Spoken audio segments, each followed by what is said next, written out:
بسم اللہ الرحمن الرحیم۔ گرو بگ یوٹیوب اسلامک چینل کی جانب سے اپنے ناظرین کو السلام علیکم ورحمۃ اللہ وبرکاتہ۔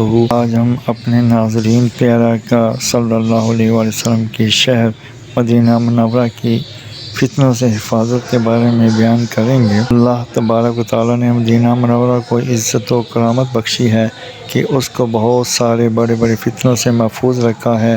چنانچہ دجال کا فتنہ بھی ان فتنوں میں سے ہے جن سے اللہ تبارک و تعالیٰ نے مدینہ منورہ کو محفوظ رکھا ہے کہ جب دجال کا خروج ہوگا تو وہ مدینہ منورہ میں داخل نہ ہو سکے گا۔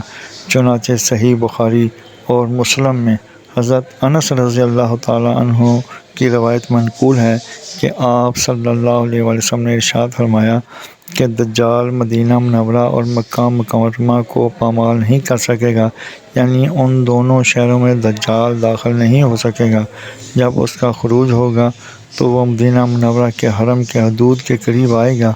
مدینہ میں زلزلے کے 3 جھٹکے آئیں گے جس کی وجہ سے ہر کافر و منافق مدینہ منورہ سے نکل جائے گا اور باہر جا کر دجال کی جماعت میں شامل ہوگا۔ صحیح بخاری کی روایت میں حضرت ابوبکر صدیق رضی اللہ تعالی عنہ سے منقول ہے کہ نبی اکرم صلی اللہ علیہ وآلہ وسلم نے ارشاد فرمایا کہ مدینہ منورہ میں دجال کا رعب یعنی کہ اس کی دہشت و دبدبہ بھی داخل نہ ہو سکے گا۔ خروج دجال کے زمانے میں مدینہ منورہ کے 7 دروازے ہوں گے اور ہر دروازے پر حفاظت کے لیے 2 فرشتے مقرر ہوں گے۔ صحیح مسلم کی روایت میں حضرت ابو ہریرہ رضی اللہ تعالیٰ عنہ سے منقول ہے کہ نبی اکرم صلی اللہ علیہ وآلہ وسلم نے ارشاد فرمایا کہ دجال مشرق کی جانب سے آئے گا اور اس کا ارادہ مدینہ منورہ میں داخل ہونے کا ہوگا، یہاں تک کہ احد پہاڑ کے پیچھے آ کر اترے گا۔ پھر مدینہ منورہ کی حفاظت پر مامور فرشتے اس کے چہرے کو شام کی طرف پھیر دیں گے اور وہاں جا کر وہ حضرت عیسیٰ علیہ السلام کے ہاتھوں ہلاک ہوگا۔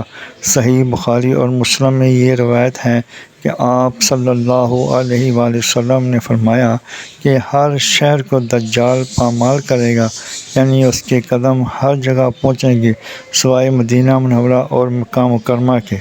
اللہ تعالیٰ سمجھنے اور عمل کرنے کی توفیق عطا فرمائے، آمین یا رب العالمین۔ مزید جاننے کے لیے چینل کو سبسکرائب اور لائک کریں، ویڈیو کو آخر تک سنیں تاکہ نئی آنے والی ویڈیو کا نوٹیفیکیشن آپ کو مل سکے۔